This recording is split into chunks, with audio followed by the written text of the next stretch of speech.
नमस्ते, कैसे हो? I am also fine. Again we are taking today, जो कल हमारा टॉपिक रह गया था, फेरी चुंबकत्व लेते हैं। फेरी चुंबकत्व क्या होता है? ये वे सॉलिड्स होते हैं जब पदार्थ के डोमेन के चुंबकीय आघूर्ण का संरेखण समानांतर एवं प्रति समानांतर होता है। जो कल मैंने आपको बताया था, इनके जो डोमेन होते हैं, डोमेन का जो संरेखण होता है समानांतर एवं प्रति समानांतर होता है। दो देखिए, ऊपर को है, एक नीचे को है, ऊपर नीचे दोनों दिशाओं में होता है। ये लौह चुंबकीय पदार्थों की तुलना में चुंबकीय क्षेत्र द्वारा दुर्बल रूप से आकर्षित होते हैं। इनका जो एग्जाम्पल है Fe3O4,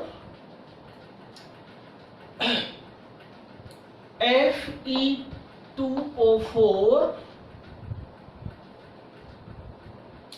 तो डियर गाइस, इस तरीके से ये फेरी चुंबकत्व होते हैं। डोमेन का ये आप याद रखें। तो डियर गाइस, इस जो चुंबकीय गुण हैं, इनका किसी भी ठोस के चुंबकीय गुणों का जो निर्धारण किया जाता है, मैंने आपको बताए थे चुंबकीय गुणों के आधार पर ठोसों को 5 भागों में बांटा गया है। ये कल रह गया था, मेरे पिछले लेक्चर में ये छूट गया था, तो मैंने फेरी चुंबकत्व आज आपको बता दिया है। तो डियर गाइस, चुंबकीय आघूर्ण अगर किसी ठोस में अयुग्मित इलेक्ट्रॉन होंगे तो तभी उसमें मैग्नेटिक प्रॉपर्टीज होंगी। जो चुंबकीय आघूर्ण हम जो निकालते हैं, इसे म्यू से डिनोट करते हैं। चुंबकीय आघूर्ण का जो कैलकुलेशन करते हैं हम, वो करते हैं n+2 सूत्र के द्वारा। चुंबकीय आघूर्ण की जो इकाई होती है वो बोर मैग्नेटिज्म होती है। चुंबकीय आघूर्ण की जो इकाई होती है वो बोर मैग्नेटिज्म होती है। Mu is equal √n × n+2। यहां n क्या है गाइस? ये है अयुग्मित इलेक्ट्रॉनों की संख्या। अब देखिए, मैं एक एग्जांपल के द्वारा आपको समझाता हूं। अगर आपसे कोई कह रहा है Fe3 पॉजिटिव का चुंबकीय आघूर्ण ज्ञात कीजिए, तो सबसे पहले आपको Fe का इलेक्ट्रॉनिक विन्यास बनाना पड़ेगा। 1s2, 2s2, 2p6, 3s2, 3p6, 3d, 4s2। 2 2 4 6 10, 2 12 और 6 18 और 2 20 और 6 26। तो dear guys, 1s2, 2s2, 2p6, 3s2, 3p6, ये तो इनर्ट गैस आर्गन का इलेक्ट्रॉनिक विन्यास है। ये अतः आपको पता है सभी अक्रिय गैसों के इलेक्ट्रॉनिक विन्यास पूर्ण होते हैं, सभी कक्षक पूर्ण होते हैं। तो हमें यह छोड़ देना है, अब इससे आगे बढ़ना है हमें। अब हमें निकालना है, ये तो उदासीन Fe का निकल आया, इसलिए जो हमारा Fe3 पॉजिटिव है उसमें क्या हो जाएगा? आर्गन वाले को तो हम लीव कर देंगे, इसको तो अब रह गया हमारा 3d6 4s2 में से 3 इलेक्ट्रॉन घट जाएंगे। 3 इलेक्ट्रॉन क्यों घट जाएंगे गाइस? क्योंकि जितना पॉजिटिव होता है उतना, तो 2 ये कैंसिल हो गए यहां से, 1 यहां से कैंसिल हो गया, तो 3d5 बचा। देखिए टोटल 26 था, 26 में से 3 गए तो 23 बचे, 18 और 5 23 हो गए। अब हमें क्या करना है, आपको पता है डी सबसेल के लिए 1 2 3 4 5 ऑर्बिटल्स होते हैं, सभी में हंस रूल के अकॉर्डिंग इलेक्ट्रॉन फिलअप कर दीजिए। देयर आर 5 इलेक्ट्रॉन्स, 5 हमने भर दिए, तो यहां अयुग्मित इलेक्ट्रॉनों की संख्या गाइस 5 हो गई। अब इस n=5 को इस वाले सूत्र में पुट कर दें हम, अभी जो मैंने बताया था आपको थोड़ी देर पहले, क्या था वो हमारा, म्यू इज इक्वल n+2। तो गाइस क्या हो जाएगा, n की जगह पर हम 5 रख देंगे, 5 + 2, अब क्या हो जाएगा गाइस, 5 + 2 कितने हो जाते हैं, 7, तो √5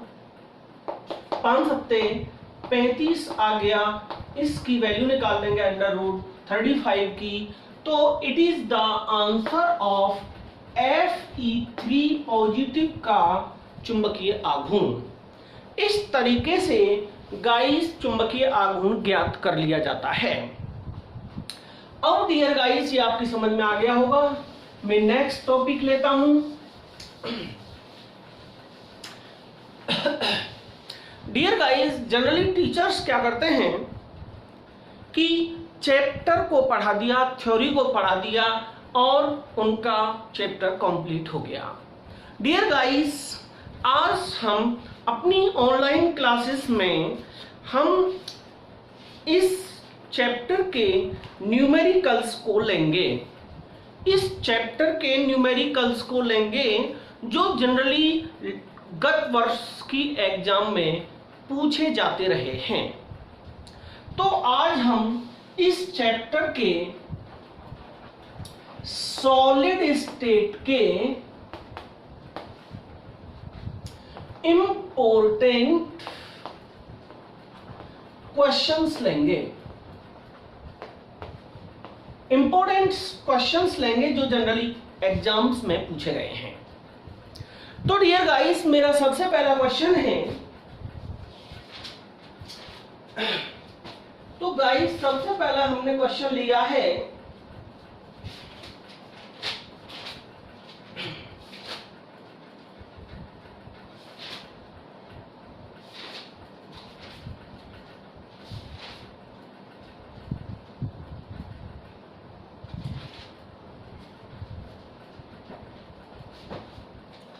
पहला क्वेश्चन है हमारा, क्वेश्चन नंबर 1 है षटकोणीय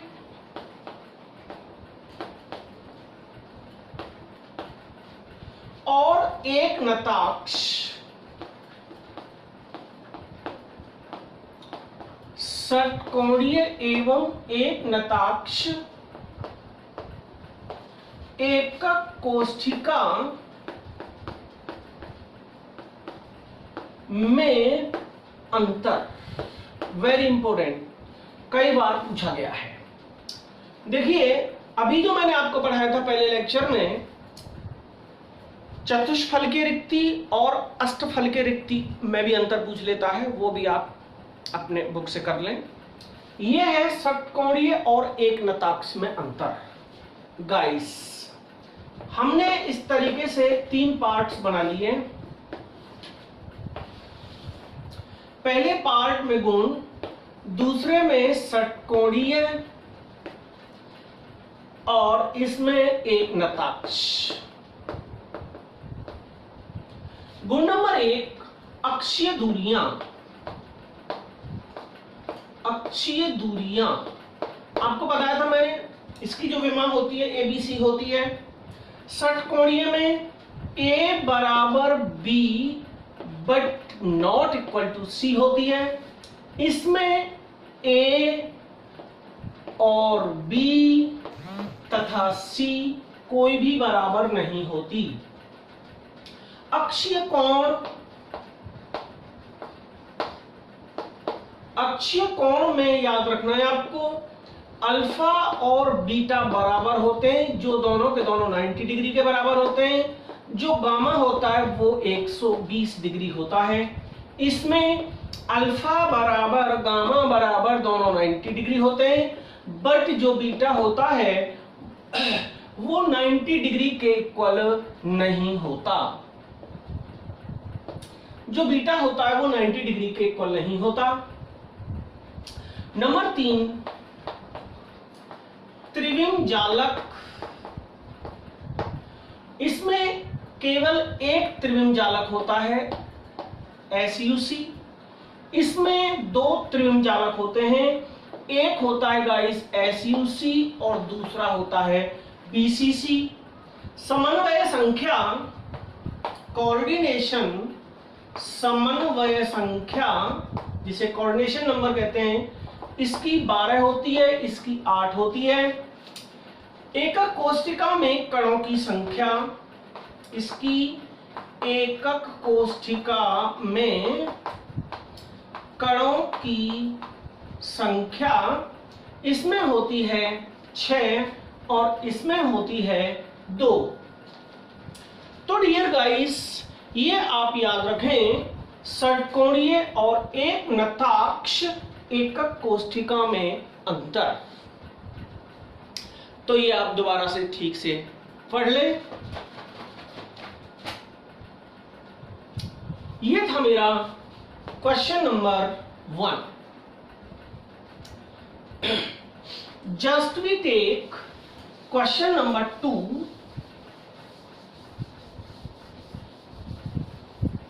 हमारा ये जो क्वेश्चन कराने का जो हमारा टॉपिक है, it is very very very important. Generally teachers are never done this topic. कितने भी आप वीडियोस देख लीजिए यूट्यूब पर, आपको इस टाइप के चैप्टर्स थ्योरी कराने के बाद कोई नहीं कराता।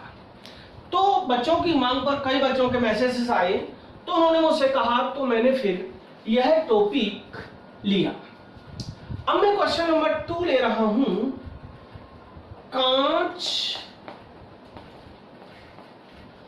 अतिशीतित द्रव है क्यों? गिलास is super cooled liquid, why? Answer. कई बार क्वेश्चन यह परीक्षा में पूछा गया है। कांच अक्रिस्टलीय ठोस है, आपको मैंने बताया था। एमरफस सॉलिड होता है। यह द्रवों के समान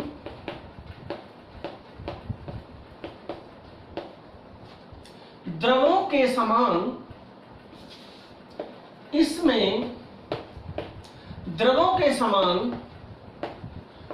कणों का ऊपर से नीचे की ओर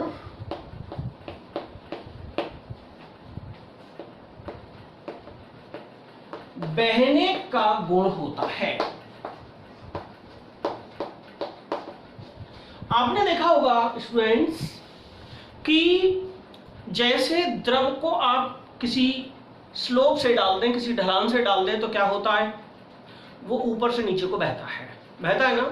उसी प्रकार से गाइस कांच के कण भी ऊपर से नीचे की ओर बहते हैं, परंतु यह प्रक्रिया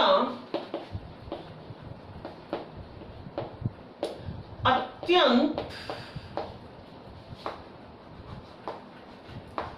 धीमी गति से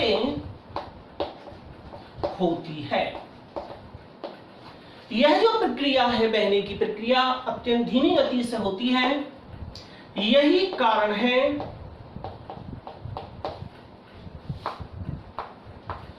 ऐतिहासिक जो पुरानी प्राचीन इमारतें हैं, ऐतिहासिक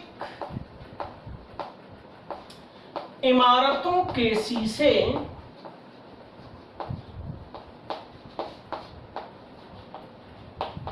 नीचे से मोटे होते हैं।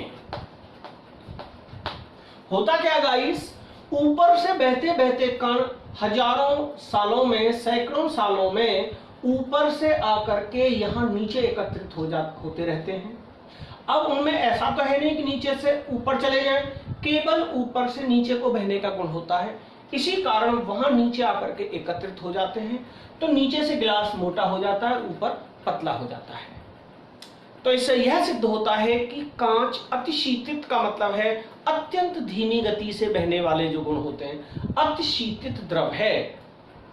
ओके, तो this is the answer of this question. तो गाइस समझ लें, आप समझ गए होंगे। अगला क्वेश्चन है हमारा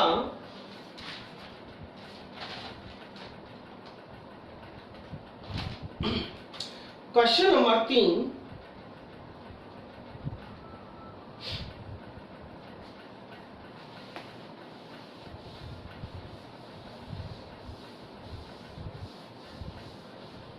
मैंने थ्योरी में ब्रेवेज को बताया था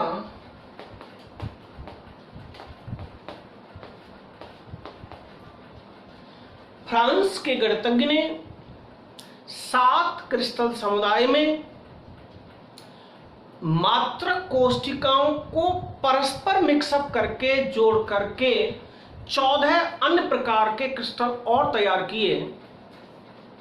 क्रिस्टल समुदाय में चारों मात्रक कोष्ठिकाओं को विभिन्न प्रकार से मिक्सअप करके जोड़ करके फ्रांस के गणितज्ञ ब्रेवेज ने 14 अन्य प्रकार के क्रिस्टलों का निर्माण किया। उनको ब्रेवेज नाम दिया गया। उनको क्या नाम दिया गया? ब्रेवेज। ये ब्रेवेज क्या है? किस क्रिस्टल समुदाय में कितने ब्रेवेज होते हैं गाइस, मैं अभी आपको समझाता हूं, जो मैंने पहले लेक्चर में नहीं बताया था। तो गाइस आपको मैंने कहा था 7 क्रिस्टल समुदाय होते हैं। 7 क्रिस्टल समुदाय होते हैं। पहला क्रिस्टल समुदाय होता है घनीय। घनीय होता है। दूसरा होता है द्विसमलंबाक्ष। द्विसमलंबाक्ष।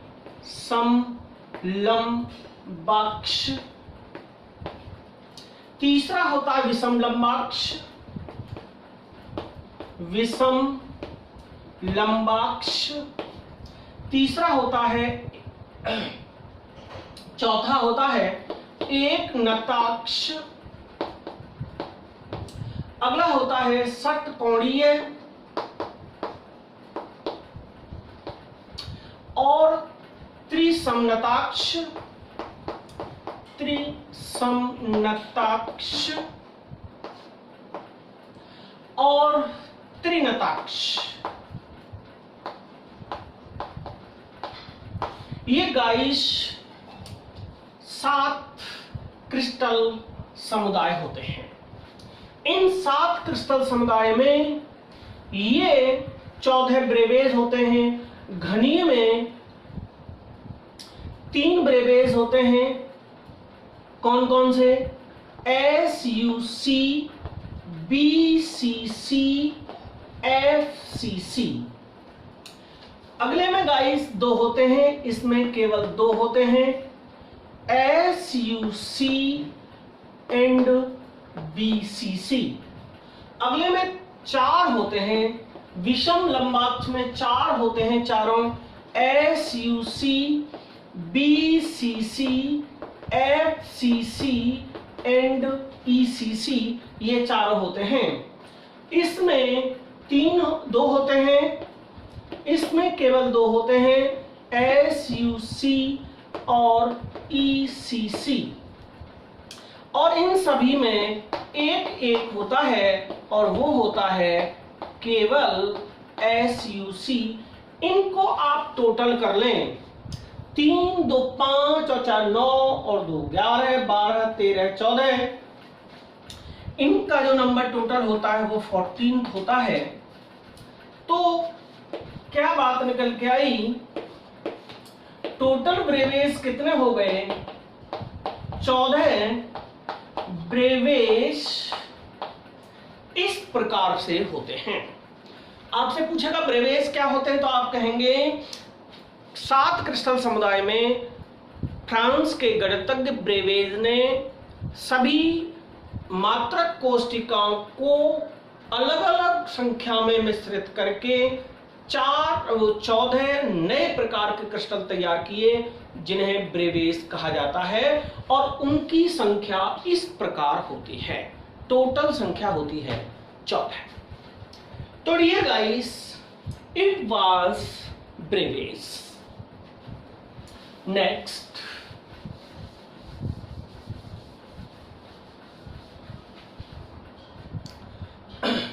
अगला क्वेश्चन है हमारा 5वां क्वेश्चन है,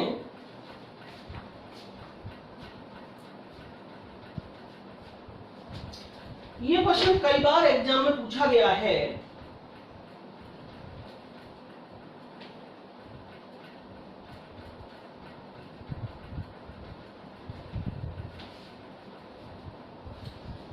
ये क्वेश्चन है गाइस, एक यौगिक, मैं क्वेश्चन लिख देता हूं पहले, एक यौगिक 2 तत्वों M और N से बना है। M तथा N से CCP क्रिस्टलीकृत है। किस प्रकार की संरचना है, क्यूबिक क्लोज पैकिंग CCP संरचना बनाता है। M के परमाणु चतुष्फल की रिक्तियों, M के परमाणु चतुष्फलकीय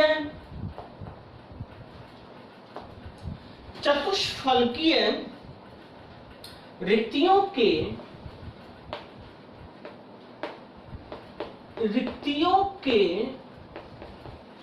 1/3 भाग को अध्याशित करते हैं, 1/3 भाग को घेरते हैं या अध्याशित करते हैं, तो यौगिक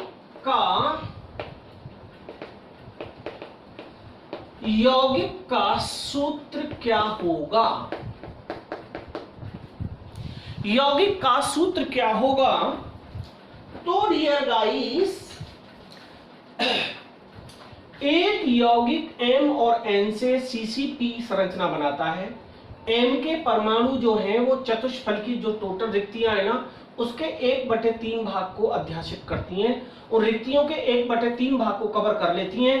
तो कह रहा है यौगिक का सूत्र क्या होगा। तो गाइस, सबसे पहले हमें क्या करना है, हमें चतुष्फल की रिक्तियों की संख्या निकाल लेनी है। तो देखिए कैसे सॉल्व होगा, सॉल्व्ड CCP में N परमाणुओं की संख्या बराबर, याद रखना HCP में और CCP में बराबर होती है। HCP, CCP और FCC में 4 होते हैं, इसलिए चतुष्फलकीय रिक्तियों की संख्या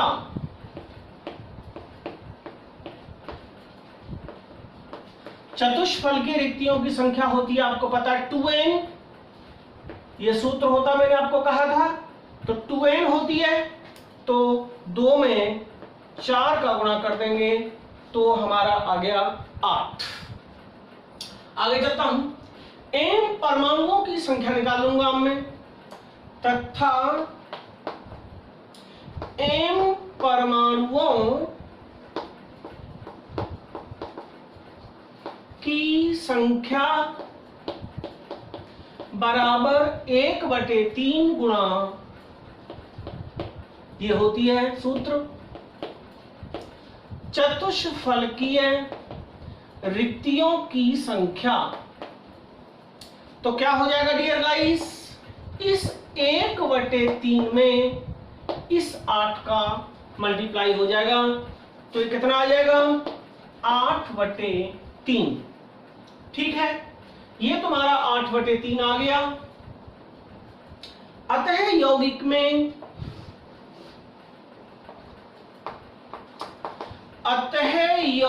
में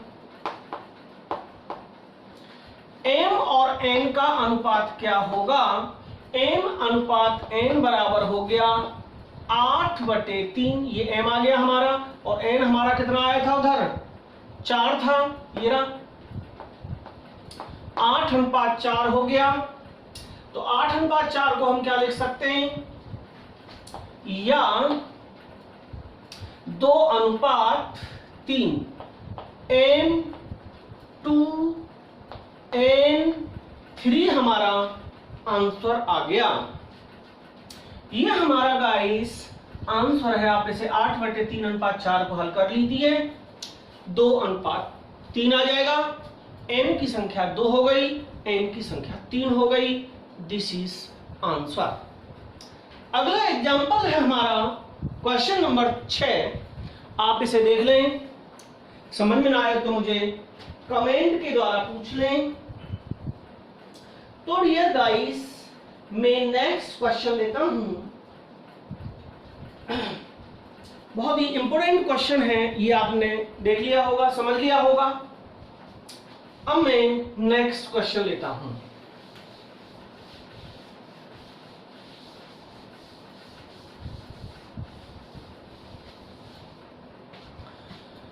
तो डियर गाइस, यह क्वेश्चन है हमारा नंबर 6। मैं क्वेश्चन लिख लेता हूं बुक से। सोना परमाणु त्रिज्या दे रखी है, सोना है जिसका प्रतीक होता है Au। इसकी रेडियस दे रखी है R बराबर 0.44 nm, 0.44 नैनोमीटर।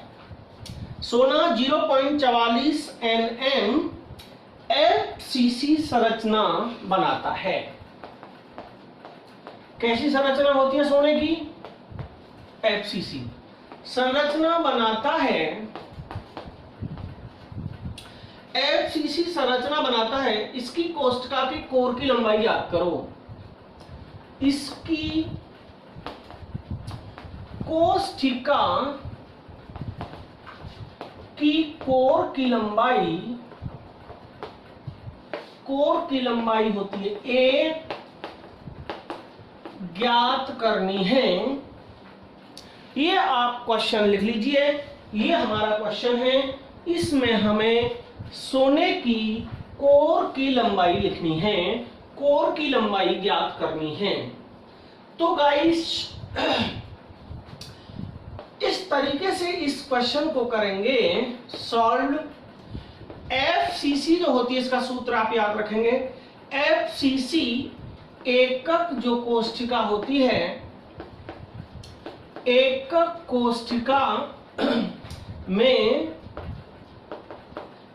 कोष्ठिका में जो त्रिज्या होती है R बराबर A/2√2 होता है, इसकी त्रिज्या का फॉर्मूला। अब इसमें से हम A की वैल्यू निकाल लें, तो A बराबर क्या हो जाएगा, देखिए आप, A बराबर क्या हो जाएगा 2√2R हो जाएगा। R क्या है यहां पर, R है डियर रेडियस, और A है यहां पर कोर की लंबाई, विमा की लंबाई। ये गाइस कोर की लंबाई। अब हमें क्या कर देना है, A निकालना क्यों पूछ रहा है, तो 2√2 इंटू ये हमें दे रखा है क्वेश्चन में 0.44, इसे हल कर लेंगे 1.244 नैनोमीटर आंसर आ जाएगा। √2 का मान निकाल लेंगे, 2 गुणा √2 की वैल्यू गुणा ये कर देंगे, ये हमें उसमें दे रखा है क्वेश्चन में, इसकी r की वैल्यू दे रखी है। सॉल्व करेंगे तो आपका ये नैनोमीटर में आंसर आ जाएगा। आप इसे ठीक से समझ लें। देखिए गाइस, मेरा जो अगला क्वेश्चन है ये आपने देख लिया होगा, बहुत बार एग्जाम में पूछा गया है। अब मैं नेक्स्ट क्वेश्चन लेता हूं।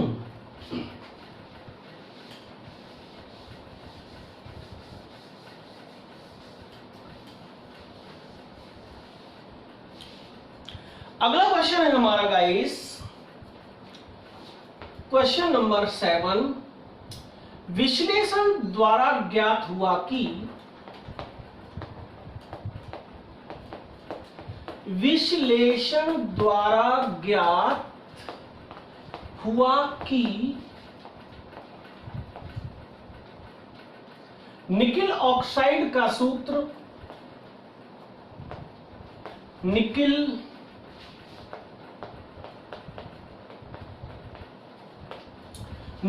ऑक्साइड का सूत्र Ni 0.98, पूरा एक नहीं है, O 1.0, O तो 1.0 है, ये निकिल इसमें कुछ कम है। अच्छा, निकिल आयनों का कितना अंश इसमें, निकिल आयनों का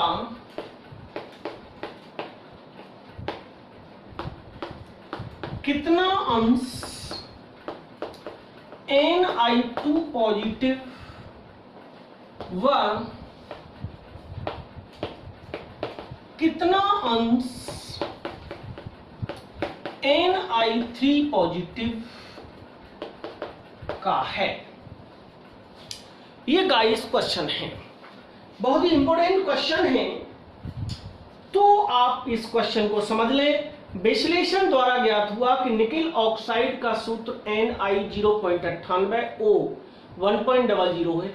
इसमें निकिल आयनों का कितना अंश, तो Ni2 पॉजिटिव है। आपको पता है निकिल की जो संयोजकता होती है वो परिवर्ती होती है, तो कभी Ni2 पॉजिटिव हो जाएगा, तो पूछ रहा है कितना Ni2 पॉजिटिव होगा और कितना Ni3 पॉजिटिव होगा। This is the question. तो डियर गाइस, अब इसमें हम क्या करेंगे, शुद्ध जो निकिल ऑक्साइड होता है, सॉल्व्ड शुद्ध निकिल ऑक्साइड में Ni व O के परमाणुओं का जो अनुपात होता है वो गाइस 1.1 होता है। जब ये शुद्ध होता है तो दोनों बराबर होते हैं। अब माना कि Ni2 पॉजिटिव परमाणुओं की, मानने पड़ेंगे वो हमें, परमाणुओं की संख्या बराबर हमने मान ली x, Ni2 पॉजिटिव के हमने मान ली x।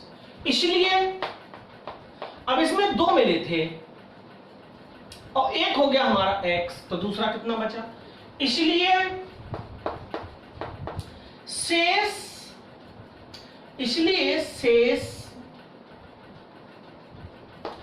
Ni3 पॉजिटिव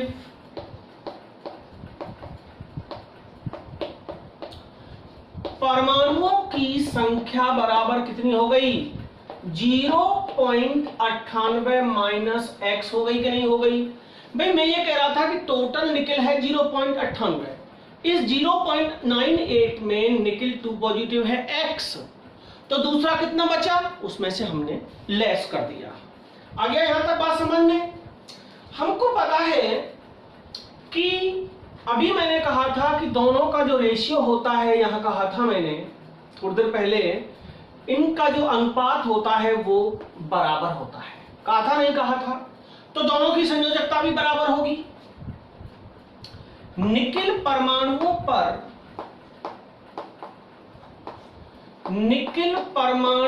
पर जो कुल आवेश होगा वो किसके बराबर होगा गाइस?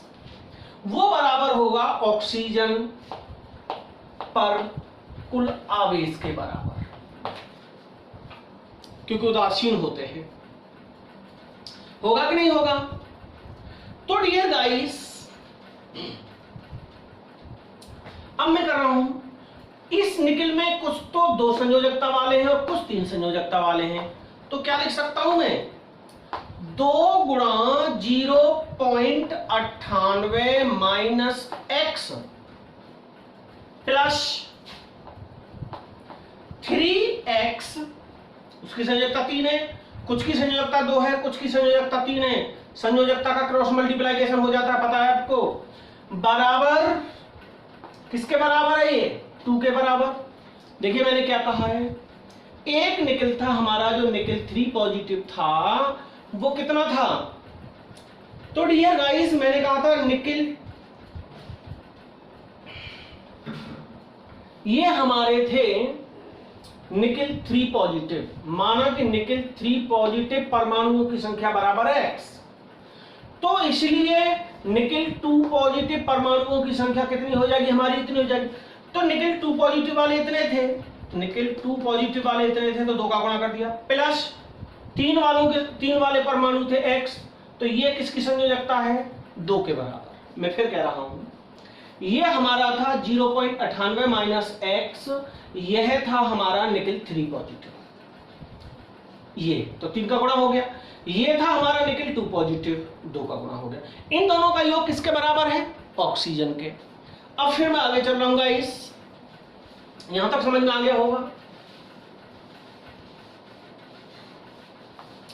अब क्या करेंगे गाइस? अब देखिए बड़ा सिंपल सी बात रह गई है। अब इसे हल कर लीजिए, 2 का गुणा इसमें कर दीजिए, 1.96 माइनस 2x प्लस 3x बराबर 2, तो x बराबर 2 माइनस 1.96 बराबर 0.04। ये तुम्हारी x की वैल्यू आ गई। इसलिए NiO में निकिल 3 पॉजिटिव परमाणुओं की परसेंटेज निकाल लेंगे तो कितनी आ जाएगी गाइस? 0.04। ये जो आया है हमारा, टोटल था 0.98 में 100 का गुणा कर दीजिए, 4.01% आ गया। निकिल 3 पॉजिटिव कितना आ गया? 4.01। अब हमें निकालना है निकिल 2 पॉजिटिव निकालना है, इसलिए अब निकिल 2 पॉजिटिव कैसे निकाल लेंगे? इसलिए निकिल 2 पॉजिटिव बराबर 100 में से इसे लेस कर देंगे, तो ये आ जाएगा कितना? 95.99%। एक आंसर ये आ गया, एक आंसर ये आ गया। ये था गाइस हमारा इस प्रकार का क्वेश्चन। अगर समझ में ना आया हो तो आप हमें कमेंट के द्वारा पूछ सकते हैं। तो डियर गाइस, आप ठीक से देख लें, समझ में ना आए तो फिर हमें पूछ सकते हैं आप, कोई दिक्कत नहीं है। अब मैं लेता हूं अगला क्वेश्चन, जो कई बार एग्जाम में आया गया है। ये क्वेश्चन है,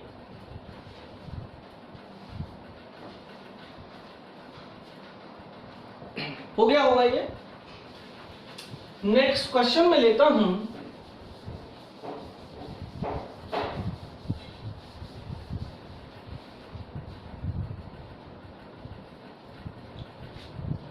क्वेश्चन नंबर 8 है ये।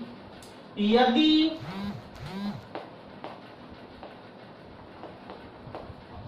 अष्टफलकीय रिक्ति की त्रिज्या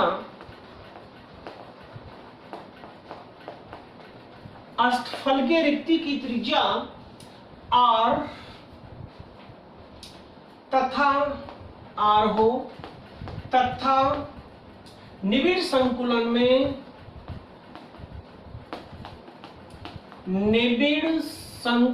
में परमाणुओं की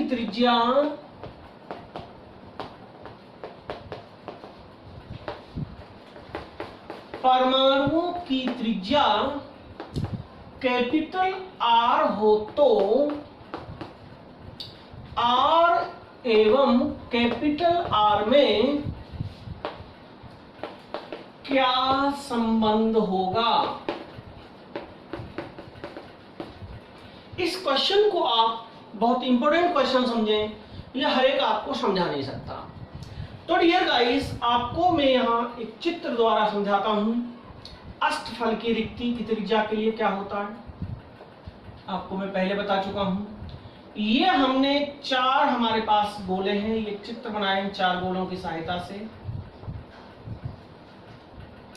और इसमें ये है एक अन्य गोला जो सभी से स्पर्श करता हुआ है। ये एक गोला है, ठीक है गाइस। अब क्या होता है, इन सबके केंद्र ये है, इनको इस तरीके से केंद्रों को प्रत्येक को मिला दीजिए, एक वर्गाकार आकृति बन जाएगी। ये बन गई। सपोज ए बी, ये सी और ये डी है। ये ए बी सी डी हैं। यहां ये जो बीच में ये जो है, ये वाला जो गोला है, ये जो काला गोला आप देख रहे हैं, ये बीच वाला बराबर ये अष्टफलकीय छिद्र है, अष्टफलकीय रिक्ति को प्रदर्शित कर रहा है। गोलों के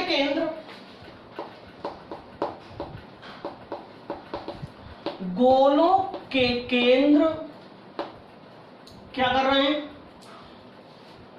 ए बी सी डी हैं, जो एक वर्ग का निर्माण करते हैं। किसका निर्माण कर रहे हैं, और इस तरीके से हमने ए और सी को मिला दिया। त्रिभुज बना कि नहीं बना। अब यहां एबीसीडी एक वर्ग है जिसकी प्रत्येक भुजा इस वर्ग की ए है, जिसकी प्रत्येक भुजा ए है। यहां तक आप समझ लें।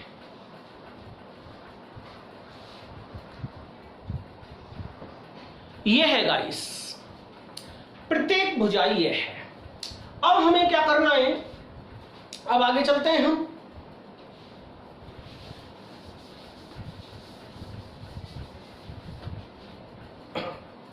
अब देखिए चित्र में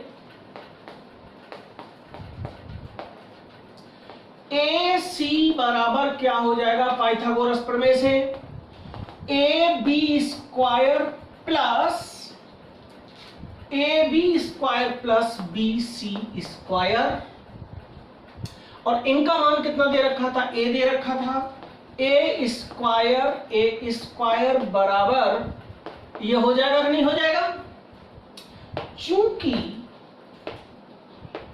ए सी बराबर जो ये वाली थी, इसमें ए सी बराबर क्या था, 2r प्लस 2r था। क्यों थी 2r, इस गोले के बीच वाले गोले की दो त्रिज्या और इन दो गोलों की त्रिज्या एक एक। अतः क्या हो जाएगा गाइस, 2r प्लस 2r बराबर ये हो गया तुम्हारा 2a। चित्र में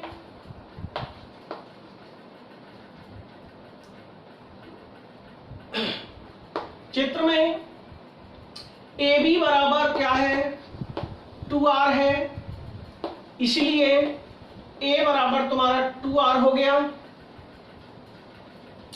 अतः 2r प्लस 2r बराबर √2 इंटू 2 2r, इसलिए r बराबर r√2-1, अतः r/r इन दोनों का अनुपात क्या होगा? 1.414 में से 1 घटा दीजिए, 0.414 आ गया। तो ये हो गया तुम्हारा r बराबर 0.414r। r और r में यहां यह संबंध है। तो डियर गाइस, ये था हमारा ये वाला क्वेश्चन। आपकी समझ में आ गया होगा, ना हो तो मुझे कमेंट के द्वारा पूछ लें। तो डियर गाइस, मैं इस चैप्टर का लास्ट क्वेश्चन आपके लिए लेता हूं। ये आपकी समझ में आ गया होगा, ना हो तो मुझे बाद में कमेंट्स के द्वारा पूछ लें या ऑनलाइन क्लासेस का वेट करें। नेक्स्ट, ये हमारा क्वेश्चन है लास्ट। फेरिक ऑक्साइड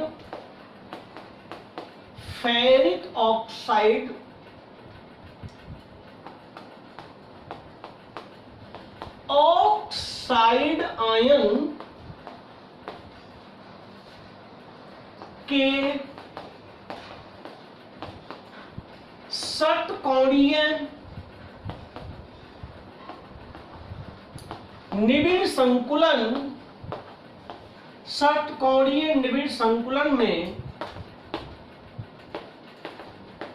क्रिस्टलीकृत होता है, जिसकी 3 अष्टफलकीय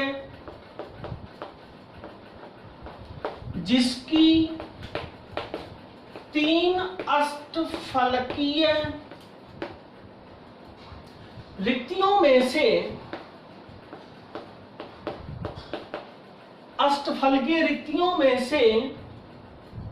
तीन अष्टफलकीय रिक्तियों में से 2 पर फेरिक आयन है। फेरिक ऑक्साइड का, तो फेरिक ऑक्साइड का सूत्र बताइए। डियर गाइस, ये हमारा क्वेश्चन है। तो देखिए, बड़ा सिंपल क्वेश्चन है। फेरिक ऑक्साइड है एक, जिसका ऑक्साइड आयन षटकोणीय निबिड़ संकुलन में है, जिसकी 3 अष्टफलकीय रिक्तियों में 2 पे फेरिक आयन है। तो फेरिक 2 पे क्या है, वो है, बाकी शेष पर फेरस है। तो देखिए, बड़ा सिंपल क्वेश्चन है। ये क्वेश्चन आपने नोट कर लिया होगा, मैं इसको सॉल्व करता हूं।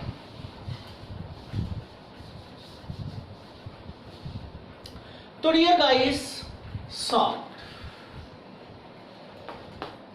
षटकोणीय निबिड़ संकुलन की एकक कोष्ठिका में कणों की संख्या, पहले कणों की संख्या निकालें। षटकोणीय निबिड़ संकुलन में कणों की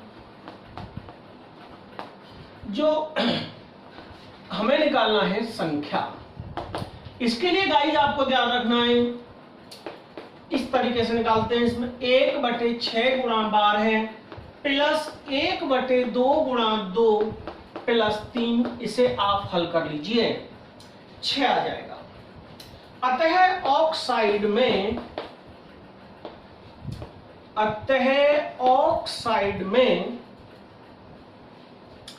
O2 माइनस आयनों की संख्या कितनी हो गई? ये जो हमारी आई है, क्योंकि वो रिक्तियों में था,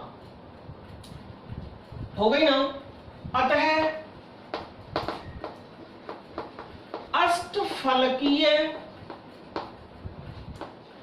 रिक्तियों की संख्या उसी के बराबर 6। इसलिए फेरिक आयन होते हैं जिनकी संयोजकता 3 होती है। फेरिक आयनों की संख्या बराबर 2/3, क्योंकि 1/3 तो वो था, में 6 का गुणा कर देंगे तो कितना आ गया डियर? 4। अतः फेरिक ऑक्साइड में Fe3